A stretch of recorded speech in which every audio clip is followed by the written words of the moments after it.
Morning, everybody. It's for me not a comfortable thing to do this Zoom, and it never is. I must be honest. I much prefer to be able to be within reach where I can see your faces and the smiles. And I don't know about you, but I'm finding it incredibly difficult not to rush up to people and give them hugs. I'm a hugger. What can I say? And I think the IWC is as well.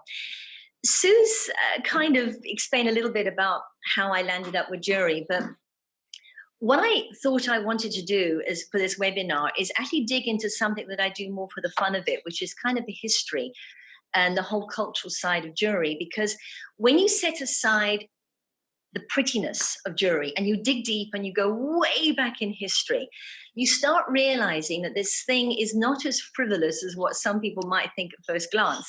Because if you go way, way, way back, if you think about it, we say that we examine the culture and we examine the society in order to be able to understand the jewelry. But historians will turn that on their head. And they would say to you, we examine the jewelry in order to be able to understand the culture, because jewelry from hundreds and hundreds of years ago is about the big stuff: life, death, marriage, love, even war, payment of money.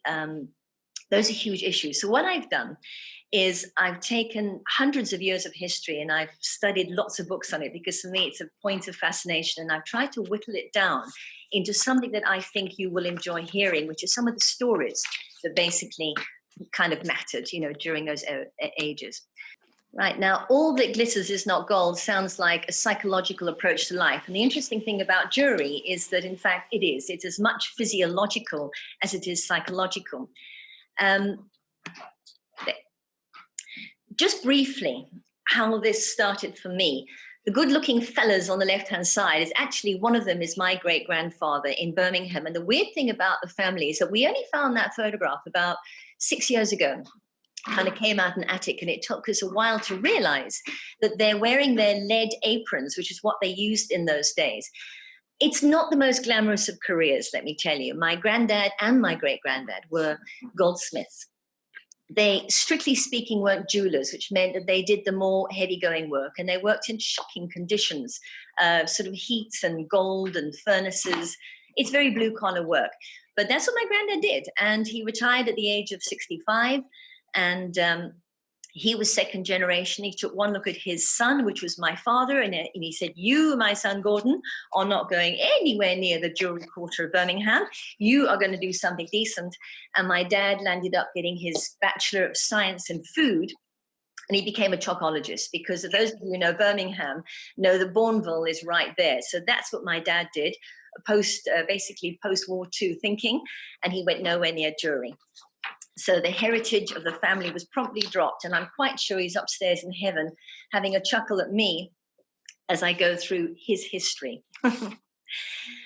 Let's briefly touch on the ancients and some of the early things. And I'm just going to bounce through this. It's almost rude to do this so quickly and so fast, but it's important to contextualize. Way, way, way back, and I'm right back in the Neolithic times, which is kind of when we first found jewelry. Everything about jewelry then, and everything about jewelry for hundreds of years after that, was about rank and role. It was never about putting on your favorite looking bear skin and saying, "What am I going to wear today, darling?" It was purely about communicating something. In the case of women, the cowrie shell was what they liked, because it was guaranteed to bring the babies.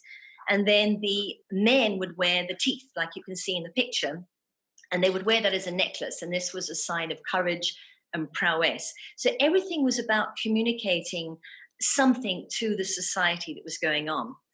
The real story of gold and gemstones and all the intrigue that goes with it begins in the Bronze Age.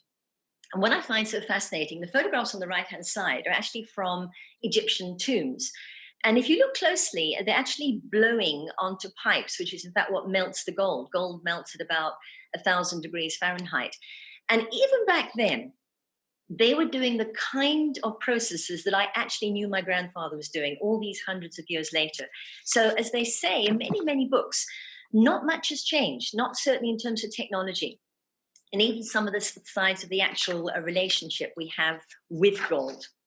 Before we dig into literally some of the tombs and the ancient history, Gold is the most extraordinary thing. It comes from the element Au.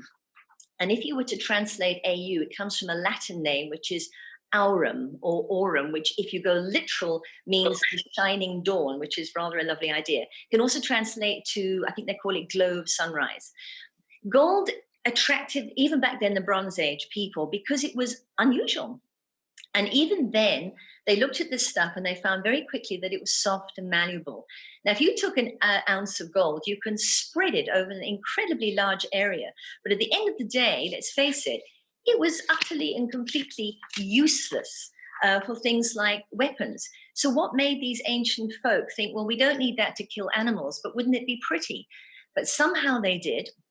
And if you took 1 ounce of gold, which is about 28 grams, you can turn that ounce and you can hammer it into 10 square meters, which is astonishing. It can go forever. If you turn it around, if you look at the top left-hand side, there's it looks like wire, which it kind of is.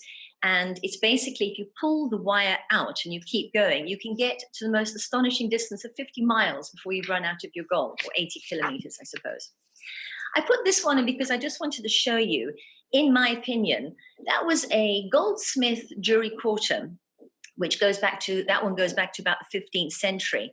This photograph, I actually had the luck of visiting the factory where my grandfather, Harold, actually worked. And this place that you're looking at now is in Birmingham. So it wasn't that much different to what you're seeing back several hundred years ago. It's a more recent one of Granddad's factory, which was called Alexander Clark, by the way. If you look it all up, they were particularly known for the silver work of Birmingham. And then with my family, with my dad, I actually went to go and visit it. And you can see the modern day photographs, and they're still working there. They're still doing this kind of thing, believe it or believe it not. And it looks very similar to what it did all those many years ago. Something I just want to mention to you is to explain how the ancients actually managed to melt gold, because they were struggling. And I have to say, if you look at some ancient pictures of gold, when they tried to put gold together, they would sew it. I thought it was quite ingenious, but they would bash it together. And it's kind of, they discovered ways of doing it, but it was only when some bright spark, literally, noticed that some of the impurities in the gold were melting faster than the gold, that he went, that's it. If it's more impure, it melts quicker, and then you have the happy merging of bubbling gold juices, and you start getting something you can basically work with. And that's where it really started. Now, the picture on the top left-hand side, I took actually the Birmingham quarter. That is the recipe for 9-karat gold. And you mix it all up. And myth number 1, if anybody tries to tell you that they're giving you pure gold, look the other way and run like a mile, because there is really no such thing. It is always an alloy. And what they mix it with is silver and copper. And depending on what element dominates, then you get your colors. So for example, if you've got more silver, then you get that green gold. And if you mix the same alloy, which is basically your silver, your copper, and your gold, but the copper predominates, then you get red gold, or as I call it, rose gold. And if you just mix gold and nickel, nickel is something they use a lot, then you get the white gold. So at the end of the day, gold is gold, but it's all the alloys. Now, if you look at your figures, look at the figures on the bottom left-hand side. Pure gold doesn't exist. The purest you get is about, I think they say gold bars are 99.9%. The extra bit is a bit of coloring. But if you take something that in South Africa, which is what we have mainly, which is 9-karat gold, then it is 37.5%, the bottom left-hand figure, pure gold. The rest is alloys and silver and copper and things like that. 9-karat gold, by the way, is the strongest of all of them. And in this country seems to be our sort of go-to factor. 750, you can see there, it's 18-karat gold, which is 75% pure. And so it goes on. So when you get pure gold, and if somebody tries to sell you something that's 905 pure, no, it doesn't exist. So it's always worth understanding what the actual figures are, sort of as you go through in terms of buying. I'm going to come back to carats a bit later on, but beware of pure gold.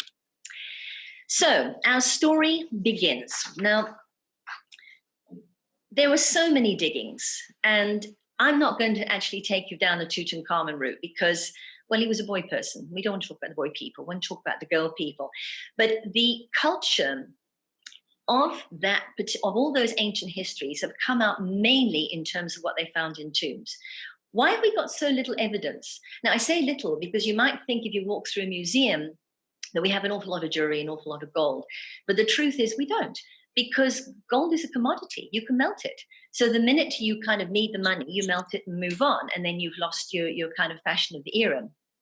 So when you come across a dig like this, and what you're looking at there is a tomb that was dug up by Sir Leonard Woolley, who was a Brit. And in 1922, and I have to say this, the 1920s were a bit of the heyday of the digging up of tombs, if that's an appropriate turn of phrase. But he was convinced he'd found a lump coming out of the ground. And he dug down, and over the period of time, he dug up 16 astonishing royal tombs in an area called Ur. You spell that U-R. Now, Ur today is modern-day Iraq.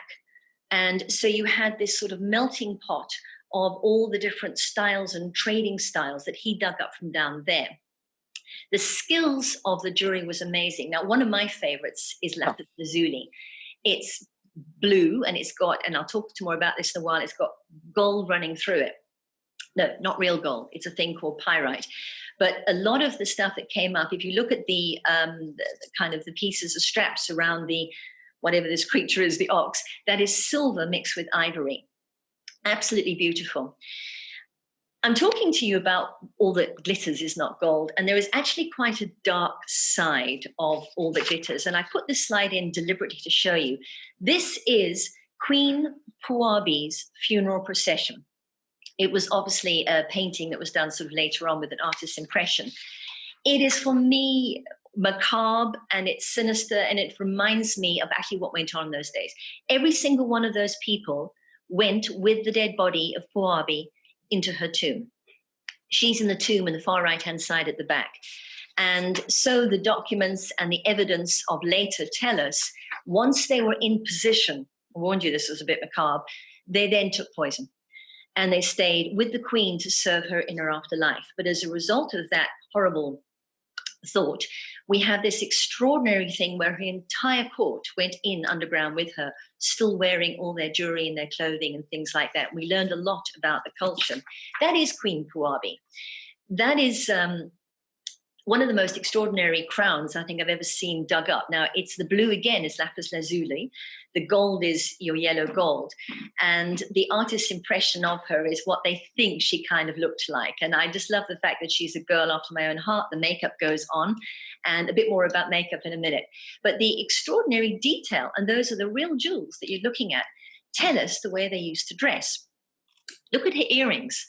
Not so different to what you might wear in 2020 hoops kind of thing. Here's the makeup. They dug up out of this tomb, the left-hand side is pure gold with eye makeup inside it. And they actually put it in the tomb with her to make sure the girl had her eye makeup for the journey ahead. Mm-hmm. The vessel on the right-hand side, again, it's gold, but if you study that period of time, they used to drink a sort of fermented beer. And this girl didn't want to get her lipstick smudged, so what she would do is drink it out of the straw. And what you're looking at there is one of the ancient forms of straw. So they made sure that she had a good supply of her drinking vessels with the straw, so it didn't mess up her makeup. There are two princesses I just want to dip into before we leave the ancient history behind. This lass, Princess Unet, the daughter of Sesostris II at Lehan in Egypt, she in particular caused fascination because of the wigs. Now, the wig on the right-hand side, clearly not a real one, it's one they've created afterwards, but those gold pieces are exactly what came out the tomb. They're gold, and if you look at the artist's rendition on the left, you understand she had something like 312 wigs. And all of them had these kind of embellishments. And it told us so much about the way these ladies like to look. The thing in the middle is actually, it looks like a bangle, but it's not. It's a ring, and it's lapis lazuli and turquoise. I guess that must be carnelian, a little bit of jade on the right-hand side, but the whole thing sort of put into gold. A lady that caused a lot of interest in ancient history was this lass, Merit. She was the wife of Ka. And Ka is somebody who we heard a lot about in history, 1390 to 1352 BC, just to put you into the right sort of time frame. And Carl was the architect to Pharaoh Amenhotep III. Why they loved what they found with Merit is because they found an almost complete set of jewelry, and that thing in the middle is her makeup box. It came out the ground absolutely perfect. They managed to reconstruct some pieces, and we now have an idea. The fact that she had to pack her makeup for the journey ahead amuses me no end, but that's what happened to her. These pieces have all come out from those tombs during the same era. But again, it certainly strikes me, those are garnets at the bottom. And really, if I look at the top left-hand earrings, I've seen earrings like that in modern-day jewelry shops, and the rings down the bottom left as well. It's fascinating for me that it hasn't changed all that much. This one will make you wince. Earrings have been and earrings have gone. And then and I'll come more to that in a minute, that you have certain things that come in. It's not like we've always had necklaces and jewelry and stuff. It's been the same. Depending on the era, something is favored. Believe it or not, those big looking screw thingies on the left-hand side, which looks like they belong in a Venetian workshop, they're earrings. But look at the size. Yeah, look at the size of the thing that goes through the hole in the ear. And they dug this up out of some ancient tombs. And when I looked at the thickness, all of them, the other ones as well, it was almost to the point where it was grotesque and deformed. In fact, a lot of people have paralleled that trend with what we have in some of our modern day tribal customs, you know, with the neck where you get stretched and every year you have another gold band put onto it. What we don't do in the name of beauty, I can't even say. This is Etruscan gold, which it basically, we're now into the 7th century BC, northern Italy. They were an interesting bunch in terms of culture, but the Greeks and the Romans didn't like them. And when you go back through the old history books, they call them the decadent pirates, or a nation too keen on luxury. But the one thing that even the Germans and the Romans had to acknowledge was their artistry in gold in particular was extraordinary. We've got for the first time a thing called filigree. Pretty much the middle one at the top is your best example. Filigree means that you work with the gold, but you, instead of making it tight, you leave it like this and you put sort of patterns going through. An extraordinarily advanced skill. Remember where I am. I'm in the 7th century BC. They didn't have the kind of technology that we've got today. And yet, in many cases, the filigree of then, they still do it the same way now. The other thing they liked were something called granulation. Top left-hand side, those earrings were made out of gold balls, and they would take a little knobble of gold and put it into charcoal and then rub it out around, separate it out, and then put it into the earring. It's still something that we do today. And they also did something called repoussé, which is a method of taking the gold, which I mentioned earlier, and you hammer it through from the other side, and you get these beautiful effects. Something that you don't see very much nowadays is the bollet. It's basically a little kind of bag, like a little pouch, which they rather liked. And there was always one side that was flatter than the other, like a little satchel. But you had a lot of this in the Etruscan era. Now, Etruscan, Roman, German, Greek, there was a lot of sort of merging. And all of a sudden, you started digging up out of these same tombs, these kind of things. Now, the Greeks were very into their tiaras, and this was in fact Etruscan work, but with a strong Greek influence, and this was sort of edging more towards the 6th century. So there you have the fundamental principles of ancient jewelry. And then you step forward into a little period of history, which is where we start talking that magical word, color. And we're in the Hellenistic period, which is kind of 300 to 27 BC. And all of a sudden, the world woke up and said, let's make pretty.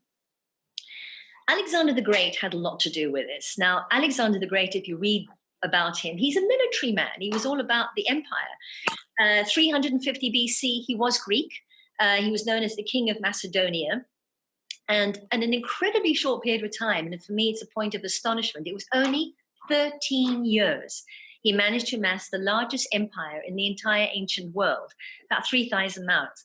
The kind of countries he took over, Anatolia, Syria, Phoenicia, Judea, Gaza, Egypt, Mesopotamia, Persia, and so it went on all the way up to Pakistan.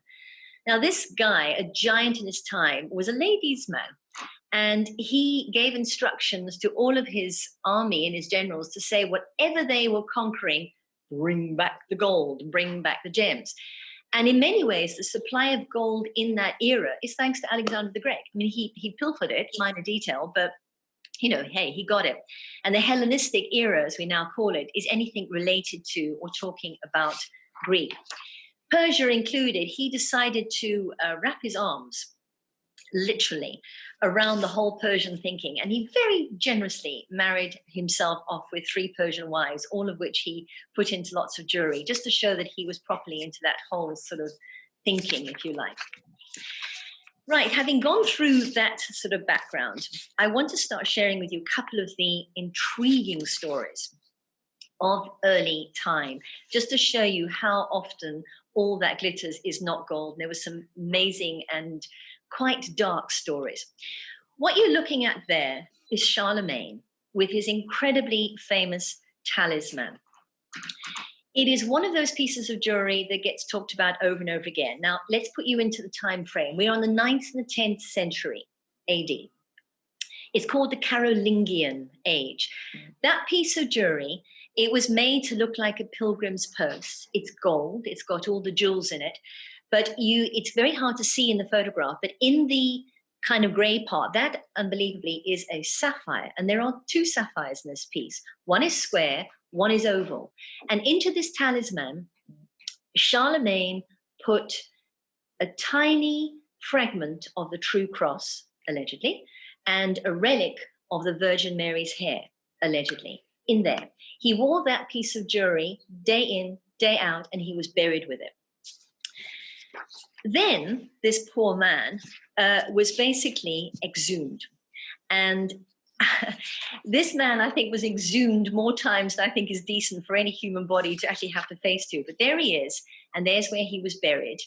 And it was Otto the Third who had the privilege of digging him up for the first time. And his explanation as to why he did it is a bit dodgy, but he said he saw him in a dream. And he saw Charlemagne talking to him. So he thought he'd better go to the tomb, dig him up, and have a chat with him. True story, absolutely true story. And of course, when he dug him up, what did he find? Lucky for him, he found this beautiful, precious talisman. He went, that's mine. So he took that. So this beautiful piece of jewelry for the first time came away from Charlemagne and started on its journey. Now, Charlemagne died in 1814, and Otto dug him up in the year 1000.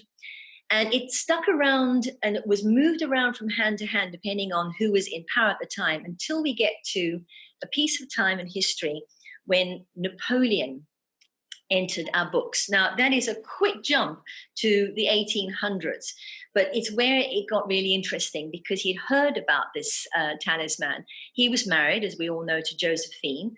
And the powers that be that held this talisman gave it to Josephine, said, there you are, something to wear on your coronation day, which she did. She wore it. Josephine, as you probably know, and Napoleon divorced. Smart girl, because she had a lot of jewelry. I believe she spent something in the region of about 1 million francs a year, which if you translate it back into those years is a lot of money. So smart girl, she kept the jewels. It was obviously in her contract. And along with her came this incredible amuletic. She then died, leaving it to Hortense, which is her daughter. And her daughter, that's the daughter on the bottom left-hand side. And she wore it quite famously in the portrait you can see on the top right-hand side. She wore it as a bit of a clasp. Going forward in time, Hortense, who was with the Napoleon III, the future Napoleon there, Napoleon had a love-hate relationship with this talisman. He loved it, and then he probably tried to sell it because he went through bad times and he landed up in jail. This is when he was fighting for his empire. So he tried to unsuccessfully sell the talisman, and it came back to him because it was difficult to sell something like that. And then during the fall of the Second French Empire, Eugenie had the presence of mind, this is now the next generation, to actually give it to the chap you can see in front of you, a Dr. Queneau. And he was in the court of Napoleon. And he swirled it across to England and then reunited it with Napoleon and Eugenie. And that rather lovely photograph there is quite sentimental because they landed up their journey together. He died kind of, I think it was about 1873. And the photograph you can see on the right-hand side at the bottom is an image of his bedroom. And it's difficult to show you, but in there is the talisman in a little box that he had built specially for the occasion. And when he died, he had it right next to him. He absolutely loved it in the end. What to be done with it after he died was a problem that Eugenie basically struggled with. But the bottom left-hand side is the final resting place. Now you can see on the top left the facets. The two, and by the way, those are cabochons. And to explain to you what a cabochon means it's not faceted. It's just softly polished. So you've got a square on one side and the oval on the other side. You could only see the true cross from the side of the oval, not from the square for some inexplicable reason. And you can see in the top right-hand picture is a modern-day X-ray. And what you're looking at there is the fragment of the true cross. But Empress Eugenie, who died in 1920, so she saw First World War, and she then handed it over to the Cathedral of Reims, which is where it is right now, and quote unquote said it is to make up with the outrages that it suffered during the World War of 1914 to 1918. So if you're wondering what the cathedral is, we know it better as Notre Dame, and that's where you'll find it. We're going to, with apologies to the historians, skip through quite a bit of time because there are so many stories of intrigue in the Renaissance. Now, remember, the Renaissance is a huge amount of time. It began more or less around about the 14th century, and they kept speaking about it right the way through until the 17th century. So it was a long sort of span of time. About the early Renaissance, now look at the clothing of the women in front of you.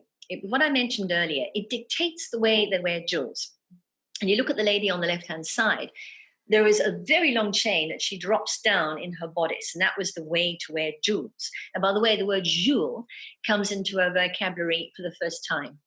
No surprise, it's a French word, and jewel, they'd never spoken about that before, but about now they started describing it. But during this time of the very, very low sort of bustiers, all of a sudden it was about the necklaces and the earrings. Not much going down in bangles and things like that. And even rings disappeared for a while, because, of course, we had to show off our important pieces of the anatomy. Interesting thing during the early Renaissance, for the very first time, we start cutting stones properly. Lapidary, which is in the profession what they call the people who cut those stones. And it was incredibly crude. And there was a big hallelujah moment when they took diamond, sliced it through the middle, because although diamond is the hardest substance in the world, it actually, if you find the right fractures, you can break it, you can go through. And they discovered this. And it turned into two pyramids, which they called point naive, which was the very first form of cutting. And from there onwards, they stuck with that for quite a while, but it allowed the jewels to be seen and glitter. Not enough yet, that comes a bit later. During this time as well, as we move into the middle of the Renaissance, perhaps nudging towards the latter part, this was important because if you think about it, jewelry was the domain of those who knew how to make it. But then some bright spark said, but what if I was to do the drawings and make them available? If I make them available, other people can do it. Enter wholesale jewelry. Because then you would have people who would get into the what you're looking at there, by the way, was by Virgil Solus from Nuremberg. And they say he was the very first person to actually make printed pattern books. And you're looking at pendants and pieces of jewelry on the necklace there. And for the first time, all of a sudden, other jewelers who weren't as skilled and perhaps couldn't design would then take these patterns, and now you start seeing a change. Now everybody was wearing them. Now let me qualify everybody. We're still at a period of time when nobility, royalty, and I guess senior management in church wore jewelry. If you were an ordinary person, like dare I say, thee and me, you weren't allowed to. It was not allowed. In fact, back in the Roman Empire, they'd gone as far as prohibiting women to wear more than an ounce of gold, just in order to keep the gold safe where it belongs, which is with royalty and nobility and management in the church. As you nudge towards the latter part of the Renaissance, well, it all gets a bit crazy because the latter Renaissance period of time, they were a time of excess. And nobody more than this fellow who we all know, Henry VIII.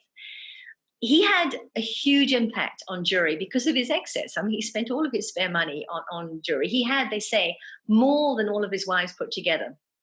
But look closely at this very, very, very famous portrait. It was done by a German artist. Now, where are we in time? We're in 1490s, 1491 to say 1547, which is sort of Henry VIII sort of period. The name of the artist is Hans Holbein. He was German. He worked mainly from Switzerland. And then because of Henry, he landed up in England, which is where he eventually died. But why he was so important is because it was a trend of the day. Hans Holbein was, in fact, a jeweler. He was also an artist.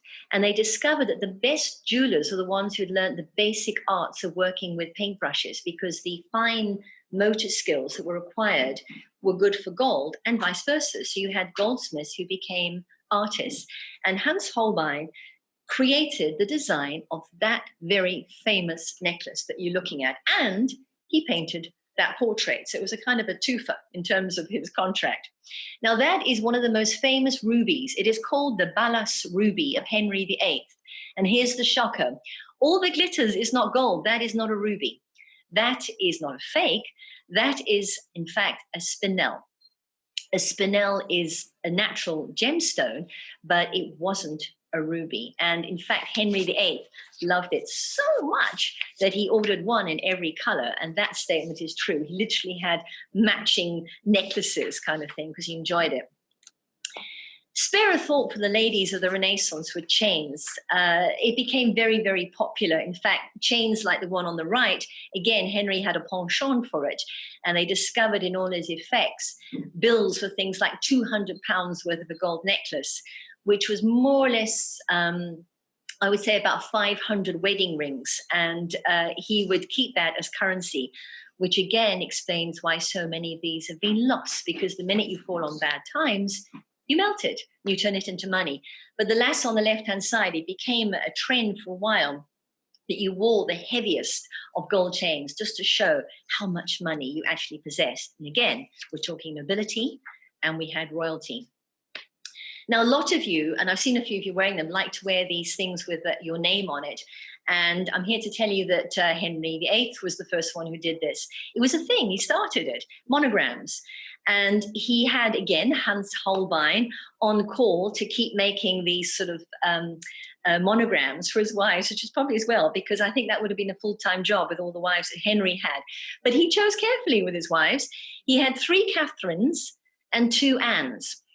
So he had 3 lots of sea jewelry, useful, because when the next one comes along, hey, you know, I've got one of those in the drawer. But it is certainly what started a trend in terms of jewelry.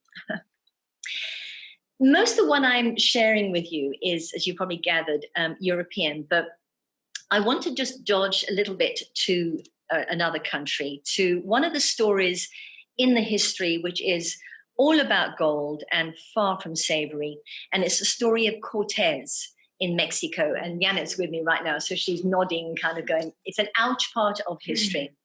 We are in still the 16th century, so we're in the same time, but across the world in America, on the left-hand side, artist renditions. That is what the city looked like. Cortez landed in a city called Tabasco, Mexico, 1519.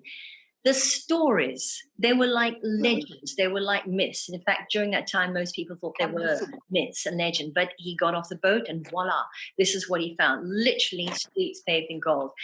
It was the most incredibly sophisticated, civilized, architecturally forward-thinking nation. I mean, again, you've got to look, we're sitting here in Cape Town in South Africa, and you've got to think for a minute, where were we in the 16th century? Look where Mexico was in the 16th century. The emperor was Montezuma. Montezuma was a very wise, very educated man, and interesting from the jewelry point of view, you can see what he's wearing there. There's a piece of jewelry that was very specific to Montezuma, which is that interesting floral thing he's got rather painfully just below his bottom lip. But the emperor, only the emperor was allowed to wear turquoise in this time. And I know Janet likes wearing turquoise. So if you lived in this period of time, you'd have been thrown into whatever their equivalent of jails was. It was not allowed. It was the royal gemstone, and Montezuma included. But there was a ceremony when you became emperor where they did a ritual where they, again, rather painfully, would hammer through the septum. And then they would put a turquoise piece of jewelry through, but only the emperor was allowed to wear that particular. Well, he's welcome to it as far as I'm concerned. But anyway, Cortez arrived and he went, wow. And he started thinking, this is for me. Now, the gifts that were given by Cortez, to Cortez rather, were legendary. This one survived. It's extraordinary. It is gold, it is turquoise, and it is the feathers of the peacock. And it was given to him along with a huge amount of jewels. But somewhere along the way back then, it went very, very wrong. And there was a bit of double dealing backwards and forwards. But the bottom line of the story is that Montezuma chased Cortez out of Mexico. My guess, he might have gone a bit greedy. But he came back. 2 years later, I mean, you don't look at all that gold with your Spanish sponsors back home sort of saying, go fetch. And he did came back. He came back in 1521. And that was one of the worst chapters in the history of Mexico. He came in, this time prepared, and it was slaughter. It's the only word I can use. They pretty much annihilated the entire city. Jumped on his boat, taking aforementioned jewels with him, very sadly. I know with his poetic license, so I'm sure. But anyway, that lake you can see on the right-hand side is Lake Texcoco. Every scrap of jewelry that I've just spoken about that Cortez took away with him is at the bottom of that lake. They never made it. It's never been seen since, which is why this has become such a legend in the history of jewelry, but a tainted, sad, and dark story. Still in our Renaissance period. Now, pearls, I know, fascinates a lot of you. A lot of you have come to me and sort of said, oh, they're my favorite. I have a love-hate relationship with pearls. I'm not one for the perfect pearls. And where I cheered up and became obsessed with pearls is when I discovered, even back in the Renaissance, they had a thing for Baroque pearl. Not to be confused with the Baroque era, just to thoroughly confuse you. And not to confuse you with Baroque music. Elizabeth will talk about that. But Baroque pearl actually is not from that era. It comes from a Portuguese word, which is barrococo. Now, I need barroco, I need the pronunciation, but basically, at the end of the day, it became the English word baroque. And that word was first used in 1694, so in that same period of time. And you can see, if you look at the photographs during that period, they would take the biggest, most knobbly pearls that they could put their hands on, and they would turn it into pieces of jewelry. Every single one of those pieces you're seeing is a complete Baroque pearl. And it's natural.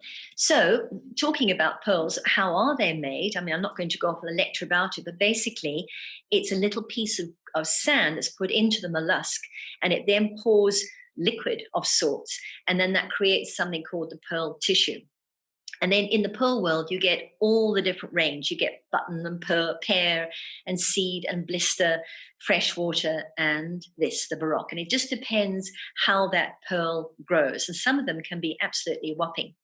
During the period of time, of course, this was the era of, if it's good, it must be good to swallow.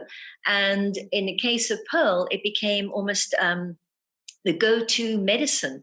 It was said to help with heart complaints and insanity, epilepsy, and here we go, chastity. So if you believe that, then grab yourself a pearl and swallow it and choose what your problem is.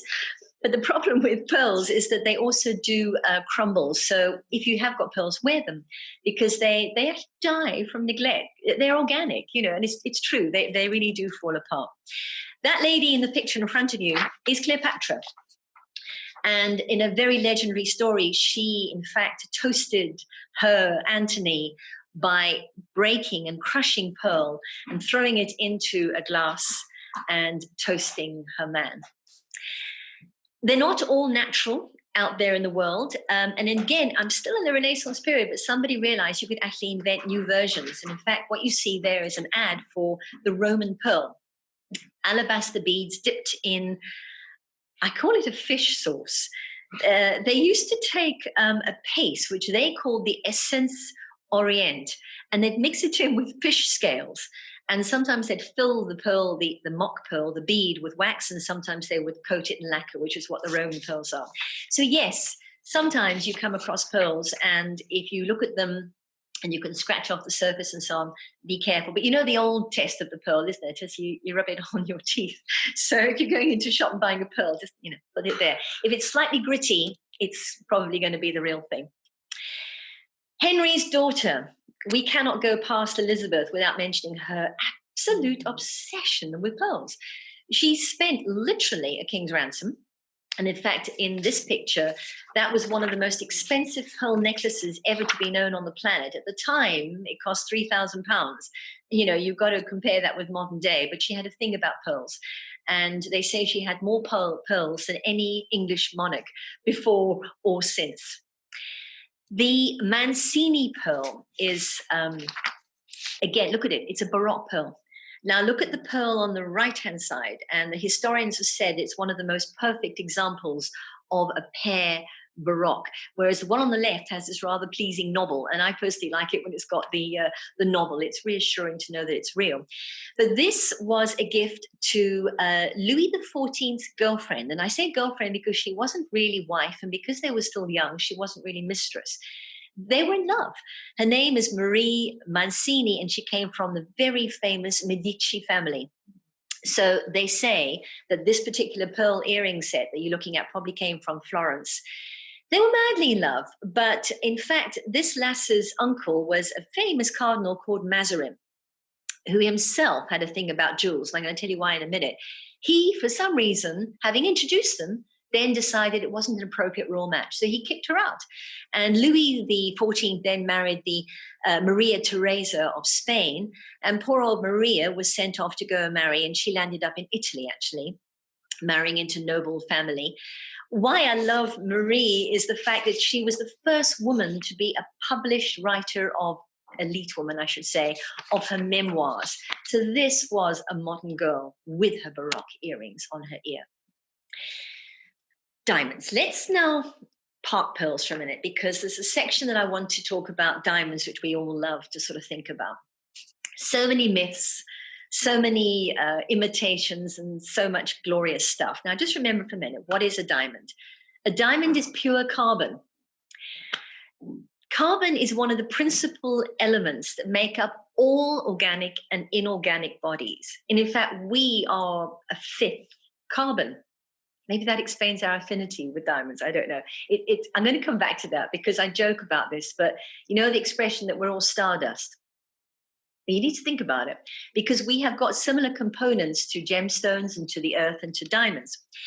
How do you measure diamonds? Now, to confuse you, I spoke about carats early, normally with a K, that's for gold, but not only with a K. In fact, in England, I know my granddad always used to argue and say it was a C. It's the same word, but it has two different meanings. So your gold carat, your maximum I've told you about, and then when you bring the carats down in gold, you go from 24.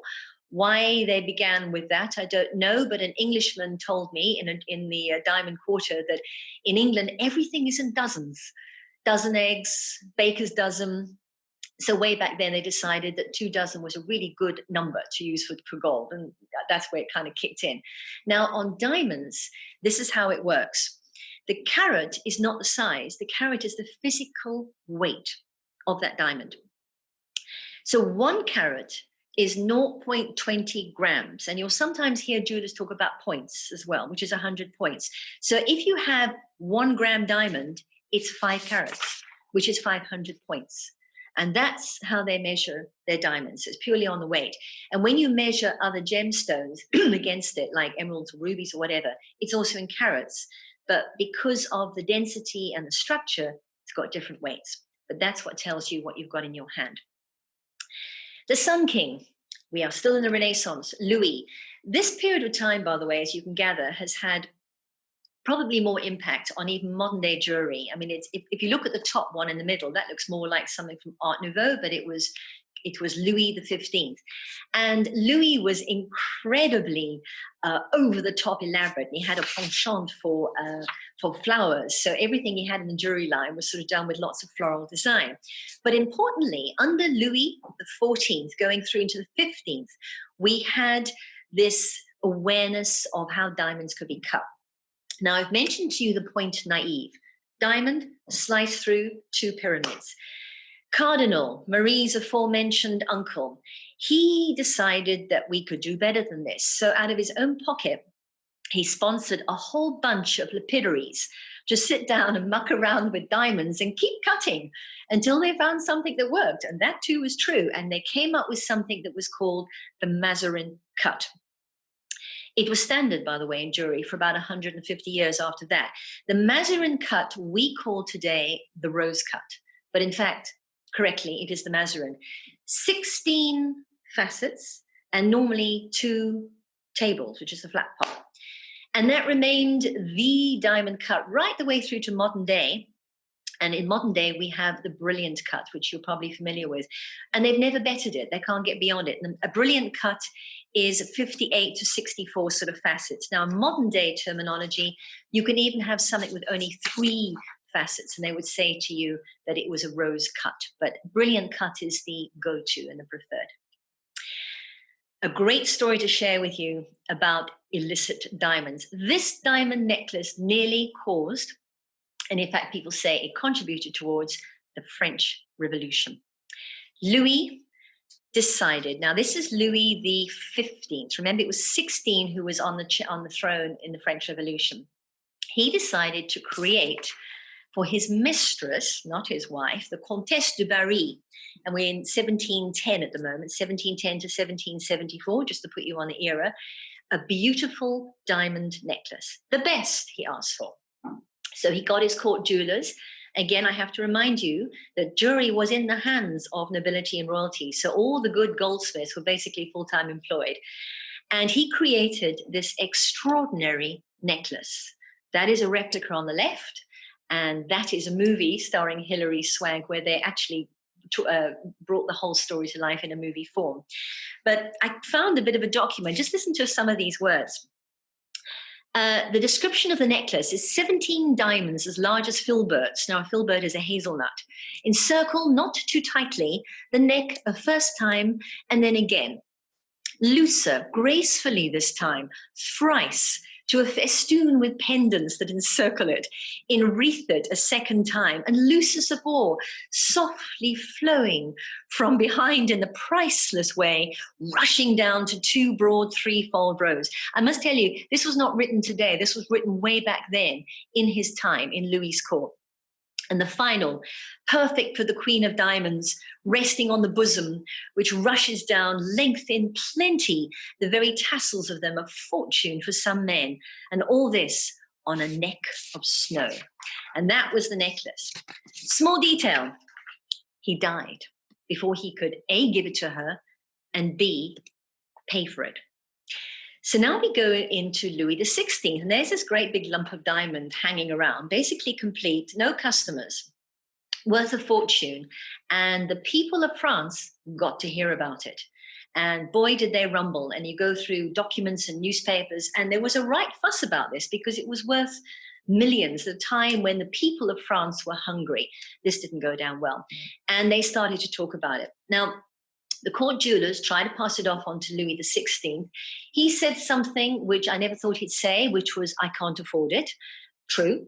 And then they tried to palm it off on Marie Antoinette, and she said, believe it or not my style. I've got others. And so they both declined.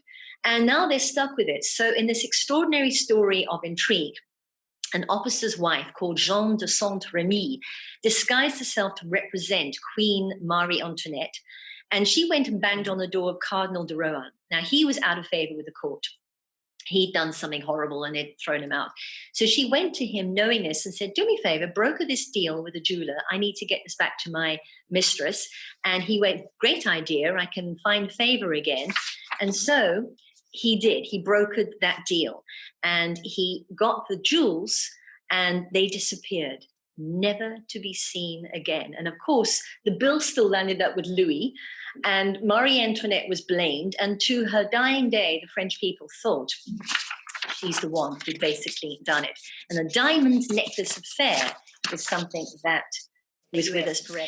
I'm going to share with you 2 stories of diamonds. This one that you're looking at is the very famous Koh-i Noor, which is known as the Mountain of Light, and it is a mountain. It goes right back to the 1500s, but in fact, it's a story of shocking intrigue. A chap called Nadir Shah took it in 1739. It passed on through eventually into the hands of the East India Company from a guy called the Lion of the Punjab. And it bobbled around the world. We're talking the sort of 1700s, 1800s. Who did it land up with? It landed up with Queen Victoria. And it was actually handed over to her as sort of partial payment after the Punjab Wars. And she put it in here, which is the Crystal Palace exhibition in where she got the thing. We're talking like the late, 1800s, I guess. Queen Victoria put it out, put the word out. Everybody came to look at it. And what did they say? They said, ooh, it's dull. And it was the biggest diamond of the time ever to be found. And it was one of the most disastrous things of the Crystal Palace. Queen Victoria was so mortified that she actually had it recut, and it went all the way down to 108 carats and got handed over to where it is right now, Queen Elizabeth's crown. And there sits the Mountain of Light, a very famous stone, but not the most dastardly. We'll come to that one. If you look at the Koh-i Noor there in the middle of that picture, you'll see it is far from the biggest stone. And in fact, just out of interest, that top on the left, Cullinan, was for years the largest diamond in the world, which is, I'm sure you know, was discovered in South Africa, called the Star of Africa. And we found it here in about 1905. During the same time, 1969, as recently as that, a Griqua farmer found a diamond that was huge, a Dudley diamond, and he sold it for 500 sheep, 10 oxen, and 1 horse. So there's your African side of the diamonds, but not the biggest in the world. The biggest one is the Golden Jubilee, which comes from Thailand. My second story is one that is probably the worst diamond story of all. It's the Hope diamond. It's blue, as you can see. It started out in the hands of a chap called Tavernier. It was actually called the Tavernier diamond. And he traveled from India, and this whopper was 112 carats, and it was crudely cut, triangular cut. He brought it back from India, and here we go with the sadness. Story number 1, on his way back, he sent it to Louis XIV, and poor man, he died. He died in transit before he could basically get any money. In fact, he was penniless when he died. Louis XIV went, thank you, we'll keep that. And he promptly cut it down to 69 carats. Louis XIV died, gangrene, effectively. The chap on the right is Nicolas Fouquet. He worked for Louis, and naughty man that he was, he liked this, and he wore it. And just go back to Fouquet for a minute. And he landed up being thrown into prison. And allegedly, the man you're looking at there is the man in the iron mask. And they say it's because he touched that diamond. Louis gave this thing to his infamous mistress, Marquise de Montespan, and she had a bunch of friends, and that is an etching from that time, used to do all sorts of strange things at strange times of the night, dancing around the maypole, and she wanted complete control of France. So she wore this diamond and eventually was thrown out of court. That was the end of her. And the Abbé Etienne Gouberg was a nasty piece of goods. He used to do sacrifices of all sorts to basically help her win over power. So we didn't like that lady. And then it landed up with Marie Antoinette. And we know what happened to her. She landed up losing her head. Marie-Louise, Princess de Lamballe, then took over the ownership of this infamous diamond. And she, in the court of Marie Antoinette, on the right-hand side, she borrowed the diamond and kind of liked wearing it. What happened to her? She was butchered during the revolution by a mob. And on goes the Hope diamond. Why they call it the Hope, I'm not too sure. Place it was found. William Foss, an Amsterdam cutter. Now, just before him, the thing was actually stolen. They say it was stolen during the French Revolution, but it kind of resurfaced and was given to him, and he managed to whittle it down to 45 carats, chop, chop. This poor man, his son stole the diamond, killed his papa, and then committed suicide. This is not a diamond you want to own. It then kind of disappeared again and landed up in London, bought by a Greek merchant who drove his car over a cliff and then sold to the lady you see in front of you, which is Evelyn Walsh McLean, a very rich heiress. She put it on her dog. That is a photograph of her dog wearing the aforementioned Hope diamond. This poor lady, her mother-in-law died. Her son died at a terribly young age. The husband left her for another woman. And she eventually landed up having to sell it to pay off enormous debts. And she died in debt. And eventually this terrible saga of a diamond landed up in the Smithsonian Institute. And even then, the mailman, they were so superstitious about it that the jeweler who owned it, he donated it, actually. I think he wanted to get rid of it. He delivered it by mailman because he was so terrified to handle it. And the mailman had a truck accident on the day that he was carrying this thing. No. And today, it's the value. I mean, it's impossible, but it's sort of millions. But as you can see on the right-hand side, it is now housed in the Cape Town Diamond Museum. No, it's not. That is a replica. But if you've got time on your hands, it's very much worth going to have a look at because the whole diamond history is there. Not all of our diamonds at the end of our diamond saga are real. And some of you say to me, how do you know the real one? Well, paste was really, really big in the Renaissance. These pictures in front of you were paste, which was made out of glass with lead oxide. It's got a very high refractive index, which is what made it perfect for the jewelry. But interestingly, not in candlelight. So if you want to check diamonds, put the candle next to you because these things, even the brilliant cut ones, they look like a diamond, but they didn't do so well with the candles. They also used that, which was cut glass crystal, Ravenscroft. And he started using them as sort of jewelry pieces, but they didn't look like diamonds well enough. But during the time, there was a sudden move towards actually favoring the things that weren't real. Those pictures are not real. It's what they call pinchbeck. Now, somebody once told me that pinchbeck means that you pinch back some gold because it's not pure. It's not pure, but in fact, it was a substance all of itself invented by a chap called Christopher Pinchbeck. And that is a combination of 17% zinc and 83% copper. So there is nothing of gold in that particular alloy. However, looks like gold, it's malleable like gold, and you can still find it, but it was more from that era. It was popular, as was this. What you're looking at there, believe it or not, is steel. Somebody discovered that steel could be a substitute, not just for metal, but for faceted diamonds as well. And it became incredibly expensive. Even Marie Antoinette favored the steel jewelry, as did Josephine. That is her crown, which exists today, by the way. It's still around. And it became very much a style of the time. That is Wedgwood in sterling silver, which was a bit of a project that Wedgwood himself was brought in.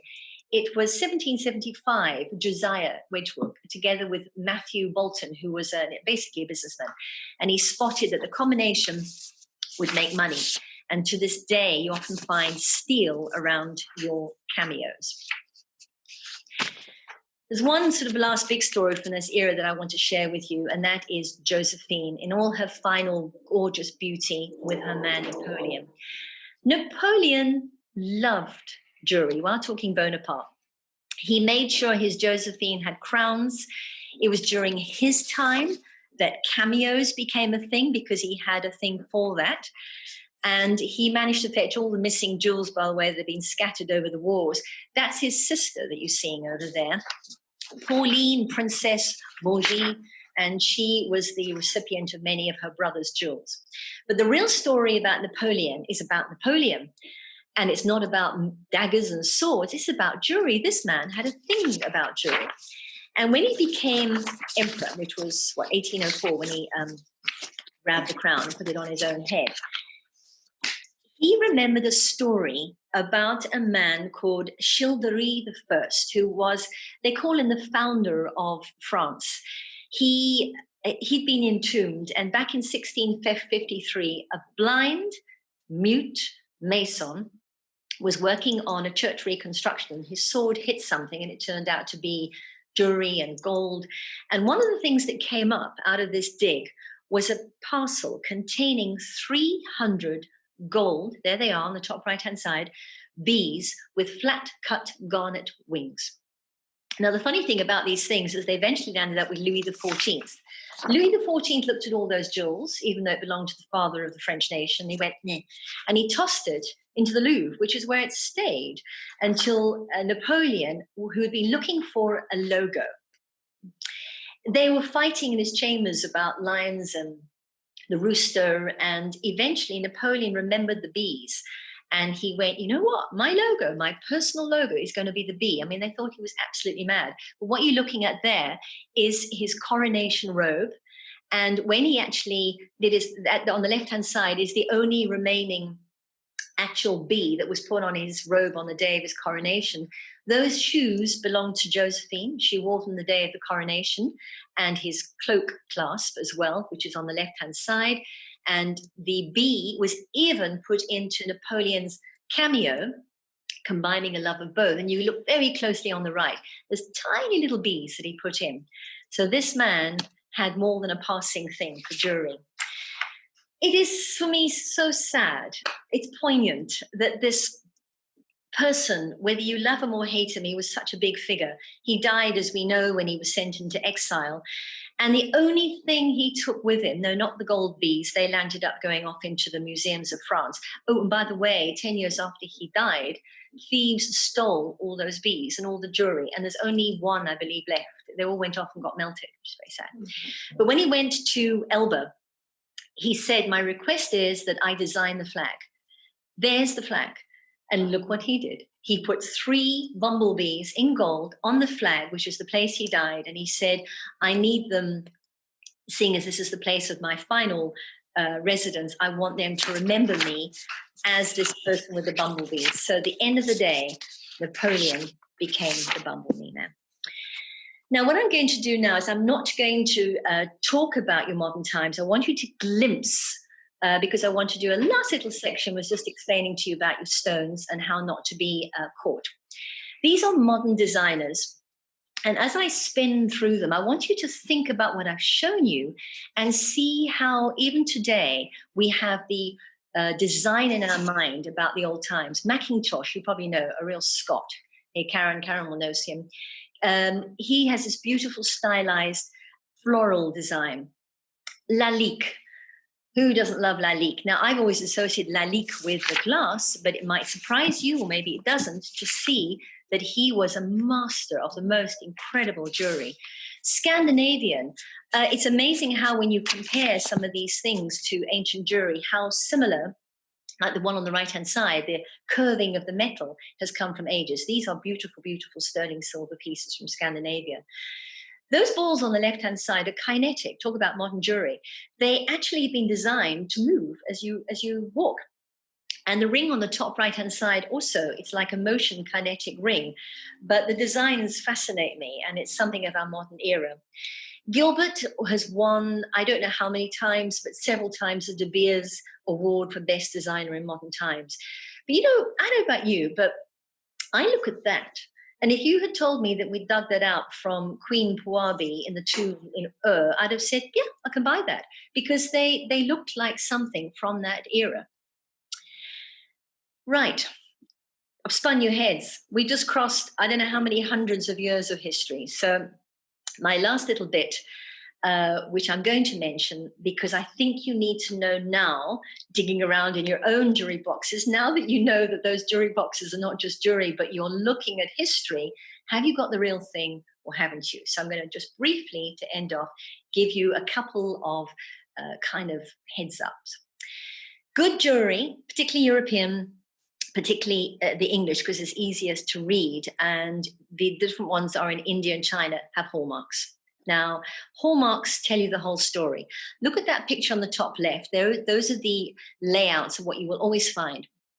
A sponsor's mark, I call them a jeweler's signature, because that's what they are. This is the personal factory. And if you do a piece of jewelry, then you have the right to put it on. That's my granddad's one, AC, Alexander Clark Manufacturing Company in Birmingham. Going back to the other one, 925, that is silver, 92.5% pure silver, which is sterling silver. That is the pure stuff. Sometimes you get 800, but it's a bit dull. It's not ideal. And then the lion in England anyway is the passant, which is the lion with the, and if you look very closely, his paw is raised on the right-hand side, which it always is and must be. And then you get the assay office and eventually the date letter. Now let's just have a little look. In England, Europe, Britain, shall I say, because Scotland's in there, you've only got 4 assays. London, the leopard's head, Birmingham, the anchor, obviously, Sheffield, which is the rose, and Edinburgh. Those are the only assays. It tells you where a piece of jewelry has gone through scrutiny. Now, when you get a letter of the alphabet on your piece of jewelry, that is where we can tell the date. And for me, this is the most fun I ever have when I get vintage jewelry. But they've been doing this for centuries. They've decided that that's the way to protect the jewelry, is to put an actual different font. So every end of the letter of the alphabet, they begin again with a new font. And I tell you what, sometimes these things are about the size of an ant head and you can't read it. So I'm helping you by picking one just to show what I'm talking about. This was the hallmark of last year, 2019. And what I've done is I've gone back in time through all the U's. And you might ask why it's not regular 26 letters of the alphabet, but over time, sometimes the I's and the J's looked so similar that the goldsmiths and the hallmarkers decided it wouldn't be a wise thing to do. So they would skip the letter of the alphabet. But you see what I mean? It goes back. And if you get your, what I call a loop, your eyeglass out, you can actually look at the date of the piece of jewelry. I think the oldest I've had has been about 160 years old. And I thought that was quite interesting. Yes, we do have one for this year, even with COVID. And there's 2020, and just to show they think ahead, we've already got the next hallmarks. Same letters, it's just a different font, basically. And lastly, your jewels. Read that again. Sapphires, I used to think, are blue. That's the way it is, but no, they're not. This belongs to the beryl family. And I'll get back to the sapphires in a minute. I'm going to show you how they all differ. The beryl family is primarily, we know, the emerald. And then if you look at all these other pieces of jewelry that I've got in front of you, they all belong to the same family. Now, what's important about saying that is they're effectively the same stone. They have slightly different sort of, like I spoke about, the alloys with the content, and you get things inside it that change the color. But you've got the emerald, you've got the one in the middle, which is probably behind the emerald, most precious, the aquamarine. And I tell you what, I know Lorraine likes aquamarine, and I tell you where the aquamarine is at its most beautiful is under artificial light. Who knew? But it's true. You've got the morganite, which is pink on the top right-hand side. You've got the heliodor, which is the yellow one, and the goshenite, which is clear. They're all beryl. If you looked at them, you'd effectively say they're all like emeralds. So they're the same family, but they just differ slightly. Julius Caesar, legend would have it, wore a pair of emerald glasses because they say that emerald helps with the optical looking. So he used to watch those dreadful games with a pair of emerald goggles. So when is an emerald not an emerald? Well, look at these in front of you. Top left is called an oriental emerald. It's actually green corundum. And stay with me here. A corundum is a sapphire or a ruby. Get that? True, same family as the corundum. Brazilian emerald in the middle, actually not. It's called a Brazilian emerald. It's a tourmaline. The Uralian emerald, as it's called, is actually top right, a green garnet, which is a stone I happen to love like mad. Zaborite, one of the most popular of the greens. Evening emerald, correct name, but it's non-emerald. Bottom left, it's a peridot. The mother of emeralds, as they call it, is in fact green quartz, mother because of its organic nature. And the false emerald is the green fluor spar on the bottom right-hand side. Corundum, ruby and sapphire. For me, one of the extraordinary facts about jewelry, a ruby and a sapphire are two completely different stones. Not, it's exactly the same stone. The only difference, and I mean the only difference, between the two is the color. Everything else is the same, the crystalline structure, the chemical composition, everything. So many years ago, I did a gemology course, and I remember saying, right, I'm going to ask the definitive question. When does a sapphire, which is not only blue, can go pinks. I'll show you in a minute.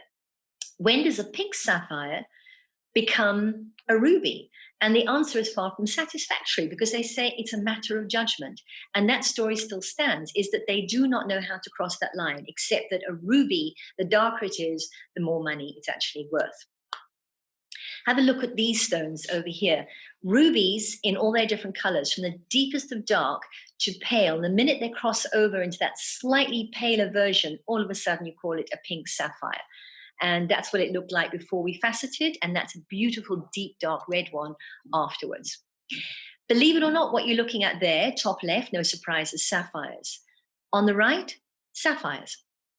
They are natural Songir sapphires, one of my favorite stones. They come out of the earth like that. And Songir, if you're interested, is in Africa. So we're quite lucky to have these beautiful things in our area. There is a reminder of the Balas ruby, which in fact is a spinel. It is not a ruby at all. Topaz.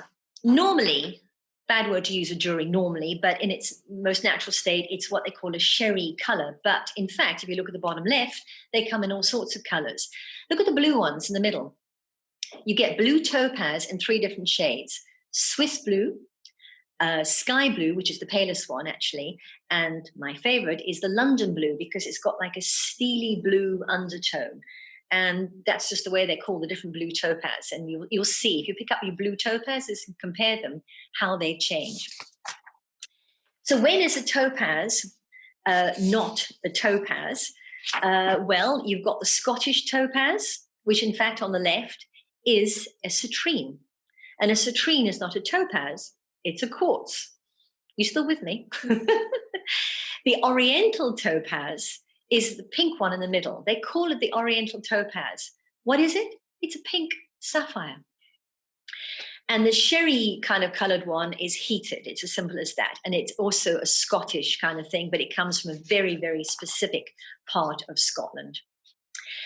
The opal, I'm sure you know this, is not a stone at all. It is, in fact, organic. It is dehydrated jelly of silica.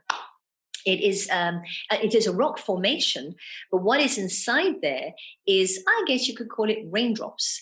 And the silica inside it, around the rock formation, it shrinks and it cracks. And it's those cracks, it's those flaws that cause it to look like soap or oil on water. And they call that the iridescence. And it's the most beautiful thing. And I know my mum always used to say that they're unlucky, and I've never understood that, because how can you call something that looks like that unlucky? Be careful of doublets.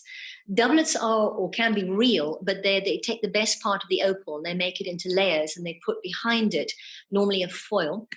So it's not the whole opal stone, but it normally is a real sort of piece, but just not the way you think it is.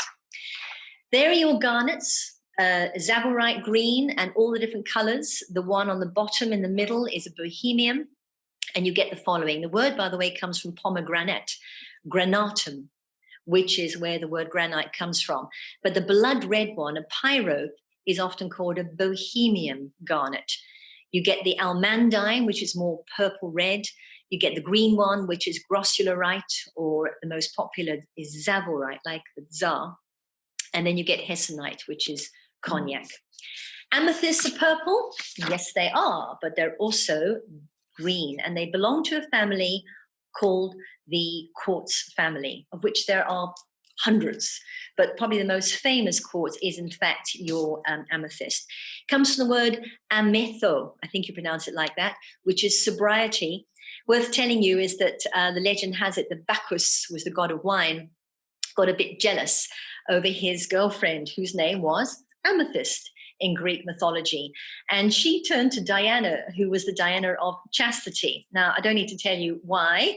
Bacchus was not impressed with losing his girlfriend to chastity, so he set the lines on her, and Diana intervened and turned her into white stone. And then Bacchus went, oops, that wasn't a very nice thing to do. So to make up for it, he poured wine all over her, as you do when your girlfriend's been turned into a white statue. And he said, from now on, the amethyst will be the one to stop you getting drunk. So if you want to drink too much, put an amethyst. It's also the bishop's ring, by the way, kind of thing. And here are more of the quartz family. You've got citrine, and you can probably tick them off as I go. Citrine on the top left, rose quartz, smoky quartz, which looks very much like the cairngorm next to it, the chalcedony coming down on the left-hand side, the chrysoprase, jasper, agate, onyx, which can be red or black, sardonyx, and carnelian, which again is one of mine. They call the carnelian stone the woman's stone because it's a stone of courage. And I couldn't leave my talk about gemstones without showing you lapis lazuli, which is a fascinating mixture. It is a stone all by itself, but those gold things through it are pyrite, fool's gold, in other words. Fool's gold is absolutely beautiful, but it is definitely not real. Zircon is not cubic zirconia. It is a real stone, but it is not a diamond. And here, just to wind up with you, is my pyrite and marquisite together. On the left, the more silvery one is the marquisite. And the pyrite normally has a bit more of a gold quality. But when you use it, and as they did in the Renaissance, it becomes real, to the eye anyway, real gold. And you get the most beautiful gold. So I'm going to leave you with this quote. And maybe it's where I come in. Why are we so fascinated with this? Yes, it could be the history. And I think it is because jewelry tells us about who we were as a culture. And we are still from that same. But maybe beyond that, maybe it's because we are from the same substance that gemstones and rocks come from. This is a neuroscientist. Every atom in your body came from a star that exploded. Every atom. And the atoms in your left hand probably came from a different star from the one in your right hand. It really is the most poetic thing I know about physics. You are all stardust. Maybe that explains why I'm so obsessed with gemstones and with natural beauty. I hope you are too, even a tiny bit. Thank you. It's been fun sharing a whiz-bang pop quick work through the history. And I'm now going to hand you back to Amanda. Thanks, everybody.